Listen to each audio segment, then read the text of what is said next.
Welcome to Love and Tears, where the most ordinary stories in life carry the most unexpected emotions. If you're watching this video, sit back, relax, and join us on a journey full of unpredictable things. The phone call came on a Tuesday. I remember it clearly because I was staring at leftover chicken, debating whether it was still safe to pack into my husband's lunch for the next day. My husband Daniel is a good man, steady, predictable as the sun rising each morning. After 30 years together, that kind of predictability can be both a comfort and, well, sometimes, if I'm honest, a soft sigh in the back of my throat. The caller ID read Everett & Co. That was Nathaniel Everett, Daniel's boss. I'd only met him a few times at formal company dinners, but he always wore tailored suits and carried a smile like a sealed envelope, reserved, unreadable, yet oddly observant.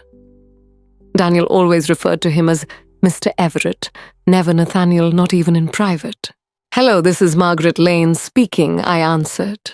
"Margaret, good afternoon." Nathaniel Everett here. His voice was smoother than I remembered. Less boardroom, more fireside, like worn leather and aged brandy. Odd how voices change with time and circumstance. "I hope I'm not catching you at a bad time," he continued. "Not at all, Mr. Everett. Is everything all right?"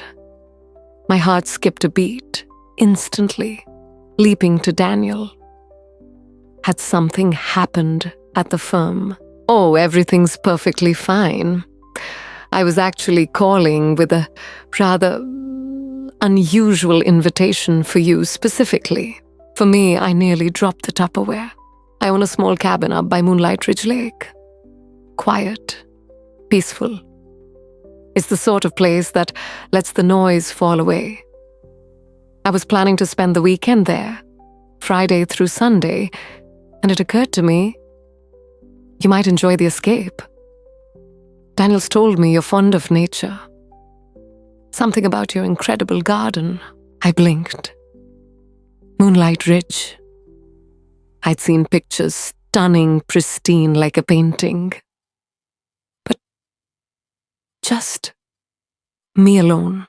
"That's very kind of you, Mr. Everett," I said cautiously. "Is Daniel coming as well?" A pause. Brief but noticeable. He mentioned he's up to his ears in that new project. Said he'll be working right through the weekend. I didn't want to distract him. This was more of a spontaneous thought, a quiet retreat. Only if it appeals to you, of course. No pressure. My mind was already racing. Daniel had in fact been drowning in spreadsheets, late nights, silent dinners. A weekend away. From decisions about chicken, from tired conversations, from the slow erosion of routine. It sounded heavenly, but complicated. This was Daniel's boss, a man I barely knew, and yet, "That's very generous, Mr. Everett," I said, choosing my words carefully. "I do love that area. May I think it over and call you tomorrow?" "Of course, Margaret.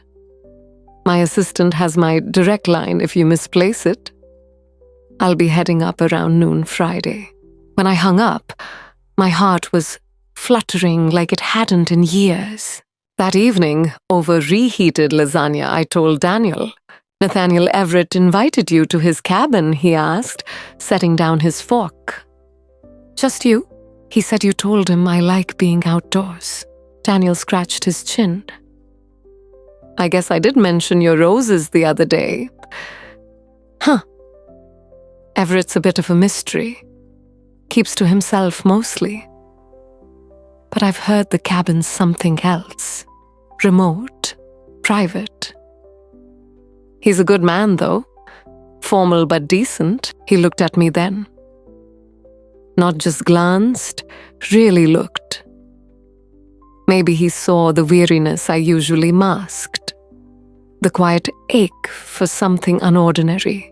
"I don't mind," he said gently. "Might do you good. Get some air. Just be careful. Not that Everett's the type, but, I did know." Mr. Everett was nearing 70 always, the gentleman. Still there was a strange shiver beneath my skin. Not about him, not really. More about me doing something unplanned, something mine. I called the next morning and said yes. Friday arrived fast. I packed light a couple of books, my comfiest jeans, a soft sweater, hiking boots. Daniel had left early for work. Our goodbye was a rushed kiss and a distracted, "Have a good time. Call me." I stepped out the door with a flutter in my chest and the faint feeling that maybe, just maybe, something in my life was about to shift. "Thank you for still being with us. Let yourself be carried away by the cool autumn breeze and join Margaret in a space that is unfamiliar, but perhaps also very close to the things she once lost. If you have ever dreamed of a place where you can breathe again, this section is for you." The drive was just under 3 hours, a gradual escape from the steel and concrete of the city, into the warm embrace of rolling hills, tinged with the first whispers of autumn. The air sharpened with each passing mile, cooler, cleaner, touched with the faint scent of pine. Nathaniel Everett's directions were precise, almost poetic. Off the main highway, onto a winding county road, then finally a gravel trail, nearly invisible, unless you were looking for it. The final stretch was a narrow dirt lane, hemmed in by towering pines. Sunlight flickered through the branches above, as though nature itself were gently ushering me forward. And then, the cabin. Calling it a cabin felt like an understatement. It was a 2-story masterpiece of wood and stone, elegant without being showy. A wide front porch looked out over a pristine, sapphire blue lake, nestled deep between wooded ridges. Smoke curled lazily from a stone chimney dancing skyward. The whole place breathed a kind of quiet dignity. As I pulled in, Nathaniel stepped out to greet me. Gone was the boardroom commander in starched suits. He wore a soft flannel shirt sleeves, casually rolled and worn in jeans. He looked younger, softer, and when he smiled, it wasn't the corporate politeness I remembered. It was warm, real. "Margaret," he said, voice blending with the breeze. "I'm so glad you came." "The drive was lovely," I said, stepping out and stretching. "This place is breathtaking. Please call me Nathaniel. We're far from the office now." He reached for my bag before I could protest and gestured toward the cabin. "Come in. Let's get you settled." There was something disarming about him out here. The formality had peeled away like bark from old wood. The quiet doubts that had buzzed in the back of my mind, why me, why now, began to dissolve in the pine-scented air. Inside the cabin was even more inviting. Polished wood floors, softened by hand-woven rugs. A massive stone hearth stood like a guardian in the living room, flanked by deep, cozy armchairs and an overstuffed sofa. One wall was lined with shelves overflowing with books, well-loved dog-eared and real. Interspersed were little treasures, driftwood stones from the lake, framed botanical sketches, all chosen with a quiet intimacy. The place smelled of wood smoke, old paper, and something warmly spiced cinnamon, maybe. It didn't feel like a vacation rental. It felt lived in, loved, him. the version of Nathaniel Everett no one in the firm would have guessed existed. "This is incredible," I said, and meant it. "It feels like a sanctuary." He smiled gently. "That's exactly what it is. Took me years to make it mine." He led me upstairs to a guest room, bathed in soft light. A hand-stitched quilt lay neatly over the bed. The window opened directly onto the lake, which shimmered beneath a flawless sky. For a long moment, I just stood and stared. "The bathroom's just across the hall," Nathaniel said. "Would you like tea or coffee?" "Tea would be perfect." While he moved around the kitchen, surprisingly modern, despite the rustic shell, I sank into one of the armchairs by the fire. The fatigue from the drive, from the months of quiet emotional labor, seemed to pull at my limbs. But this silence wasn't oppressive. It was full bird song, the wind's hush water, lapping gently at the shore. He returned with a tray, porcelain teapot, 2 handmade mugs, a small plate of shortbread, and a little pitcher of milk. "Earl Grey?" "I hope that's all right." "Perfect," I smiled, accepting the mug with both hands. We sat in silence at first, sipping, gazing out at the lake, through the large windows. But it wasn't awkward. It was peaceful, comfortable. "Daniel tells me you're quite the gardener," he said, finally, his voice thoughtful. I smiled. "I try. It's my escape. There's something about dirt under your fingernails that clears the mind." I get that he nodded. "This place is like that for me. I build parts of it with my own hands, tend the trees, stack the firewood. It's grounding. No deadlines out here." I laughed. And it wasn't forced. It was the kind of laugh that surprises you with its sincerity. I'd forgotten how that felt. The conversation unfolded gently after that. We talked about books. He had a vast and varied collection, everything from Austen to Atwood, thrillers, travelogues, even poetry. He asked about my favorites, and when I answered, he listened, not just with his ears, but with his eyes too. It had been a long time since someone listened to me like that. Are you still listening? If you've ever had a moment where even a small change, a faraway place, a simple conversation reminded you of who you are, leave a in the comments. Let us know you're still here with Margaret and in this story. Nathaniel spoke about his late wife only briefly, but in that quiet mention, there was a kind of reverence. Not grief that demanded comfort, but something gentler. The way someone holds on to a melody long after the song has ended. He had built this cabin with her years ago. It was their shared dream, their escape from the noise. And suddenly, everything around me felt even more sacred. This place wasn't just peaceful. It was loved into existence. A home shaped by 2 people who had truly seen each other. He didn't ask much about Daniel, and I appreciated that. But he did ask about my children, now grown and gone. And then so gently, it almost surprised me, he asked, "And what about you, Margaret?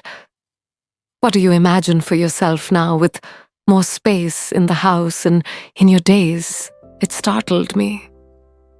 Not because it was intrusive, but because no one had asked me that in a very long time. And I answered, not cautiously, not with filters, but openly. That was Nathaniel's gift. He asked not to satisfy curiosity, but to help you hear yourself. I found myself admitting things I hadn't said out loud, even in years. Not secrets, just forgotten truths. As the golden light of the afternoon dipped into pink, painting the lake like a watercolor, he suggested a walk before dinner. There's a trail that loops around the cove, he said. The light is kindest this time of day. We walked slowly side by side, pine needles soft beneath our feet. He pointed out trees and birds with a kind of quiet joy, not showing off, just sharing. Every breath felt deeper, lighter. I didn't even realize how shallowly I'd been breathing for so long. And then almost offhandedly, he asked, "What did you dream of doing?" Before marriage, before children, I stopped. No one had asked me that in decades. And somehow I answered, "I used to want to be a painter," I said softly. I used to sit for hours sketching things that didn't exist yet. The words came out like something sacred, something I'd locked away too carefully. Nathaniel didn't offer me cliches. He didn't tell me it wasn't too late or that I should chase my dreams. He just nodded. And in his silence, I felt understood. Dinner was simple: grilled salmon, fresh greens from a small garden he tended behind the cabin, and warm, crusty bread. We ate outside on the porch, where the air had turned cool, and the world seemed to hush for the stars. And then they came stars, like I hadn't seen since I was a girl. Thousands of them, crisp and unapologetically bright. "I haven't seen stars like this since I was a girl," I whispered. "They're always here," he said. "We just forget to look." And in that moment, I felt something stir. Not desire, not romance, recognition. He saw me, not just as Daniel's wife, not as a tired, middle-aged woman, but as Margaret, the girl who once dreamed of painting galaxies like this, and the woman who still quietly carried that spark. And most importantly, for the first time in so long, I saw her too. Back home, there was chicken in the fridge, unread emails, routines, and familiar hums. But here on this porch, wrapped in silence and stars, this felt like the realest thing. Later, the dishes cleared. Neither of us moved to go inside. The air was brisk now, and I pulled my sweater tighter, getting chilly. Nathaniel asked, his voice low, "A little? I can light the fire inside, or I've got some old wool blankets if you'd rather stay out here a bit longer." "The stars," I said. "Definitely the stars." He disappeared inside and returned with 2 thick blankets. He handed me one warm, worn, familiar somehow. He draped the other over his shoulders. We sat in silence again, each cocooned in warmth, watching the constellations flicker like forgotten stories. And then I heard myself say it, almost without thinking. "You know, for years I've felt like I've been on a train, a good train, comfortable. But I haven't really looked out the window. Not really looked. In a long time." Nathaniel didn't interrupt. After a moment, he said softly, "Sometimes it just takes a different vantage point to remember what the view can be." His words landed deep, no rush, no instruction, just space. This cabin, this weekend, this pause, it wasn't a fork in the road. It wasn't about changing my life. It was about remembering it was mine. And in Nathaniel's steady, quiet presence, I felt more like myself than I had in years. He didn't talk about deadlines or to-do lists. Instead, as we sat beneath that endless sky, Matthew gently pointed up to the constellations. Orion, the Pleiades, Cassiopeia. He told me their stories not like a professor, but like a trusted friend, revealing hidden truths of the cosmos. His voice was calm, almost reverent. It wasn't just a conversation. It was communion. And as I listened, something inside me softened. I felt seen, not assessed or evaluated, just acknowledged. With Daniel, my longtime partner, our conversations had grown predictable. Say familiar. Comfortable, yes. But there was no spark of discovery anymore. With Matthew, every word felt like the first page of a new chapter. Matthew said, eyes still tracing the stars. My wife, Isabel, she loved this. The quiet, the sky, she used to say, this was where the world finally made sense. He paused, the air between us still and open. I haven't spoken about her like this in a long time.